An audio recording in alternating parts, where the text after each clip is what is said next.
It would be able to read your text messages, it would be able to listen into your telephone calls. It's like a spy devices. It can catch around 1,200 numbers per minute. We're just being infringed upon every step of the way. It's just another invasion of privacy.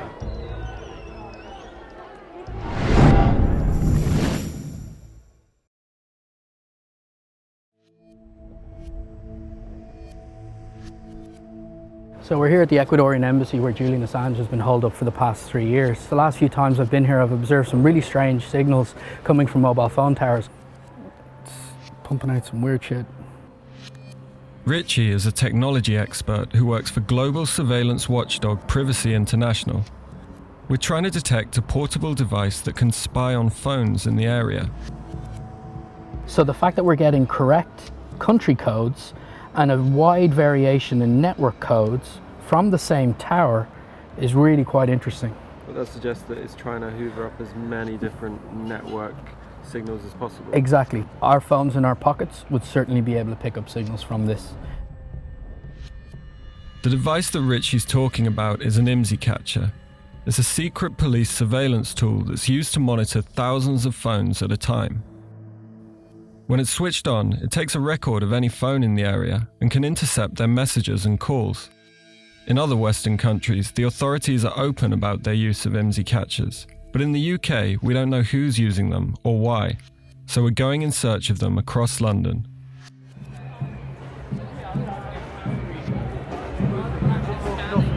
We've heard that police are using IMSI catchers to keep track of large demonstrations, so we come to the middle of London to the biggest anti-austerity march in years to see if they're using the technology. We met up with Richie at the protest. How's it going? His equipment can scan and detect IMSI catchers in the area. So it's kind of like a sonar. If we're closer to it, it'll say on the software and it'll let us know whether or not we're hotter or colder. Exactly. IMSI catchers are hard to detect because they pretend to be mobile phone towers. Our scanner let us take a close look at all the towers in the area. So what we found here is another tower that is a British tower, but doesn't appear to be tied to any given network. We hopefully will now try and move closer to the tower itself and move through the crowd and maybe set up in front of the crowd to see if we can see it move by us. Oh, there's 77 now has showed up. There it is.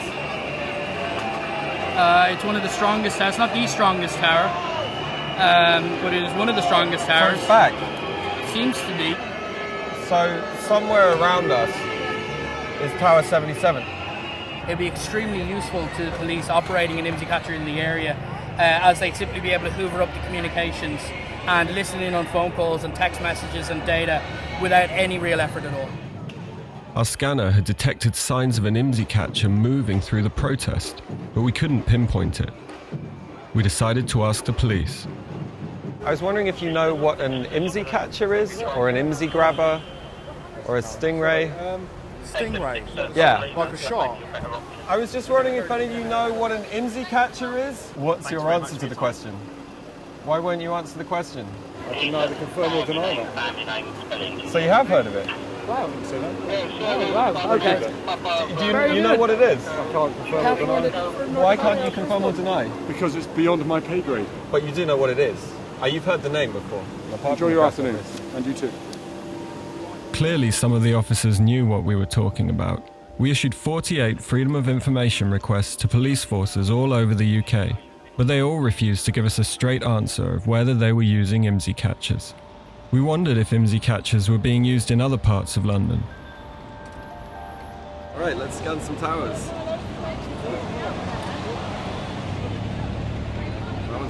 Yeah, that one's very strong. What we can see here from the signal strength from this both Vodafone and O2 towers are that we're pretty much on top of a cell phone tower. They're really close to us, right? We've the maximum signal strength possible. Down here, what we can see is the public entrance to Parliament. So down there, they've got scanners, they've got police officers, and we know that when we hold the phone just over here, out over the wall, the signal is at its strongest, right? At the strongest it can possibly be, 47. So that means that the signal is almost certainly coming from this part of the building over here. Whatever we found in Westminster, it wasn't public knowledge. the House of Commons told us there were no signal boosters stationed there. Trying to get the authorities to speak to us on the record about surveillance has proved very difficult because there's a real lack of transparency. But there is one person who's challenging this culture of secrecy, and that's the MP, David Davis. We found strong indications of IMSI catchers in various locations around London. Do you think that's a cause for concern? Well, yes, it is. I think IMSI catchers, by definition, hoover up. It's like a hoover, collect everything up. And so it's a matter of concern generally, and particularly if there's a lot of them in London, where vast numbers of people against whom there can be no suspicion and will be hoovered up in them. What would you say to people who say that the storage of their data is something they don't need to worry about because they're not breaking the law? Eventually, somebody will misuse it. It won't necessarily be the government. It may be a fraudster finds it. And so what I don't want to see is that we've got all this apparatus in place, we can do nothing about it, and then it all goes wrong. What my job to do is to warn the public of what might go wrong so that they actually don't take this actually rather daft attitude of nothing to hide, nothing to fear. We took David to the spot where we'd found signs of an IMSI catcher. There was a very strong signal coming specifically from just this area here, which strongly suggested that there was a mobile phone base station or possibly an IMSI catcher in place right here. I mean, I can think of a legitimate reason for it. You know, if you want, bear in mind the same sorts of signals come out from things designed to jam mobile phones, to prevent bombs going off, all that sort of thing. So there may be a reason. On the other hand, it's very close to Parliament. And so if it really is an IMSI catcher, it could actually read the phone of members of Parliament. Members of Parliament aren't briefed on how IMSI catchers are used, and the police refused to tell us on national security grounds. So we went to find the companies that sold them. And now the latest releases, 2015. When countries go shopping for surveillance tech, this is where they come. Milipol in Paris, one of the biggest state security expos in the world. There are hundreds of companies here who stand to make a lot of money from the deals they sign. We've come along to see what's on offer.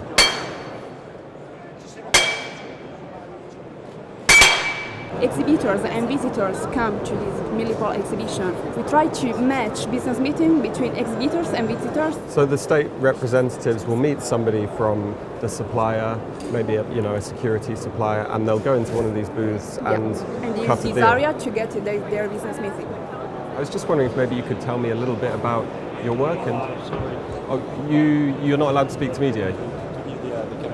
Oh, you don't do media. Is there anybody I could speak to here about? No? Okay, sure, thanks. Can you tell us at all about what your company does, or? No? Okay. All right. Not everybody wanted to talk to us, but then we found what we were looking for. Hi there, I'm Ben, I'm a reporter for Vice News. I was just wondering if you could maybe tell me a little bit about some of your equipment and some of the capabilities that you have here. Okay, so the first one that we've got here is what we call story catch. It's a merging between the IMSI data and the video streams, meaning that if you have any scene with any criminal activity, we will gather the IMSI and IMEI data and we will merge it into the video file as a metadata. So it can be either in your pocket, in a car, in any device of this kind, which looks like an electrical distribution box. You have at the same time the camera and the place for the catcher and the jammer. So everyone on that street, it'll collect their phone IMSI number and deliver it to you, whoever's in shot of the video. We've just introduced yesterday this new development. Wow. Once a government or a law enforcement agency has bought it, then it's really up to them how they use it. There are all kinds of ways that they might decide to deploy it. That, existing within their legal framework, obviously. I know that one of the things that people sometimes criticize about IMSI catchers is that sometimes innocent people are caught up by their use. Do you have any safeguards to prevent that from happening? Well, as far as our job is to provide to the law enforcement agencies the technology to do their job. Yeah. The way they use it depends on the regulation of their country. Can you give me an idea of what kind of cost it would be on the market? It's about 35,000 euro. Is it available commercially as well? For specifically, I guess, these two items, which seem to be your sort of flagship items? Or is it's purely... No, there is a real commercial business of this. I mean, the tendency at the moment and the last day events show that we need to have this. But for private investigators, I guess, or for private individuals? Not private investigators. I don't think they can afford to pay these things. Plus, the use is really dedicated to governmental forces. Yeah. Using the IMSI data is something which is very touchy. So it's more for the investigators, official investigators. Mm-hmm. Can you tell us if you've ever sold anything to the UK before? I cannot disclose, of course, anything about our customer, but well, we got very good relation with UK companies and probably with UK enforcement agencies. We asked Philippe's colleague about the company's UK clients for their other equipment. Birmingham, UK. Birmingham in the UK is using it. It's right. been used in Thames Valley Police, Oxford. Wow. Merseyside Police, so, Liverpool. Leicester Police. So it's very popular in the UK then. Yeah, we have some good clients. Yeah.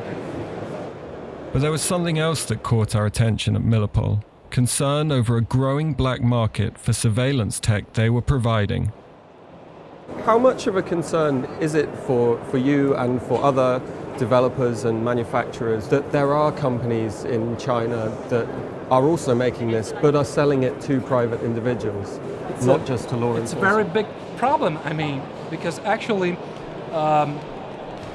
got many, private businesses that they simply import from China and then resell to ordinary public, and they only put a note on their website that says selling this jammer is against the law, but they are not considering that also importing that kind of stuff and making it publicly available is actually against the law. I mean, law enforcement equipment does not tolerate any public advertising. We continuously research and develop new systems, and we try not to disclose too much information because that kind of information could be used not only to reverse engineer our systems, but also to find a way to fight against them. And we are providing the good guys with technical advantage. We wondered where the criminals really could get their hands on IMSI catchers. And what if we'd actually found one that didn't belong to the state? We decided to try and buy one. So I've been talking to this guy who seems to be selling IMSI catchers pretty openly via an online marketplace.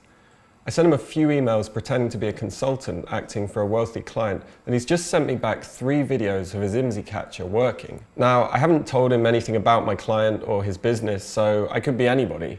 A criminal trying to obtain private messages or financial information or medical records. He told us the IMSI catcher he wants to sell to us can give us location tracking, signal jamming, maybe even call and message interception. We can switch on the power. Now you can see the power is switched on. Now we start the scanning work. We tap start. It's $20,000, but we're not actually going to buy it. Instead, we're going to Skype him and see if he'll agree to the sale, knowing that we're not law enforcement. I brought my editor along to stand in as my client.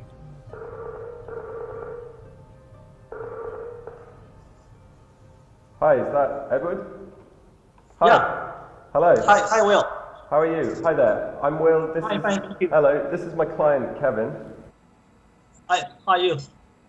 May I ask, obviously I'm representing a private company, and I have a certain concern that you'll be sending something to Britain. Do you think that will get to me okay?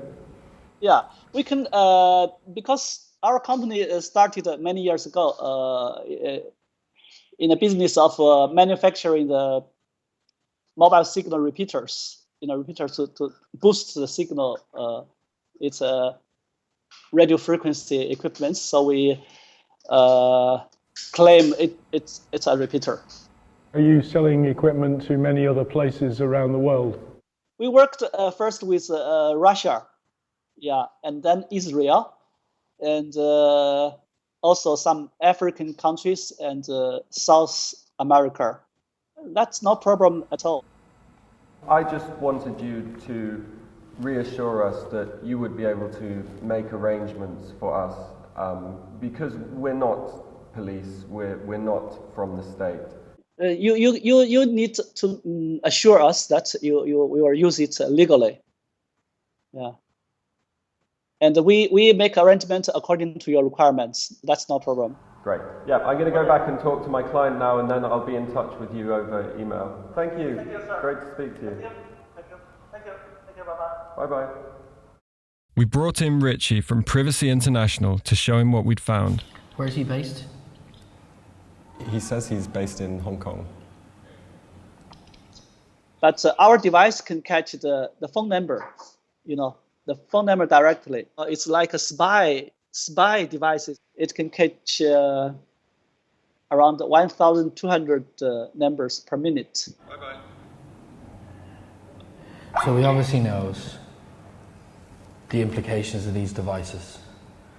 And he obviously has at least some awareness of how they can be used, how they can be misused, and yet is still willing to sell to a registered company, private individuals, investigators. I mean, that's just... There obviously is a market, and there obviously is a willingness to supply private people with this capability. And what does it mean when this kind of sophisticated surveillance technology is placed in the hands of ordinary people? It becomes a free-for-all. This is at the whim of an individual who wants to turn it on at any moment in time and isn't accountable to anybody and can do whatever they want with it.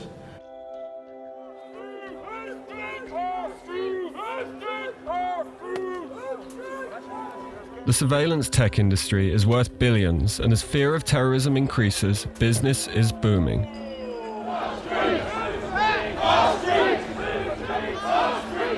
How would you feel if you knew that the police were spying on your phone tonight, if they were tracking your location, that they were using a sophisticated piece of technology to do so? It's all Orwellian because I'm here tonight to peacefully protest. The mosque is part of the, that's because of the way they treat us. I'm not here to cause any trouble. We're just being infringed upon every step of the way. It's getting worse and worse. The recent bills passing, they can keep our internet history for up to a year in case the police want to investigate. It's just another invasion of privacy. Clearly, this equipment has a role to play in counter-terrorism, but its engineers can't stop it from being used for other things. And pushing back is a growing movement of citizens who don't want their privacy invaded by governments or anyone else.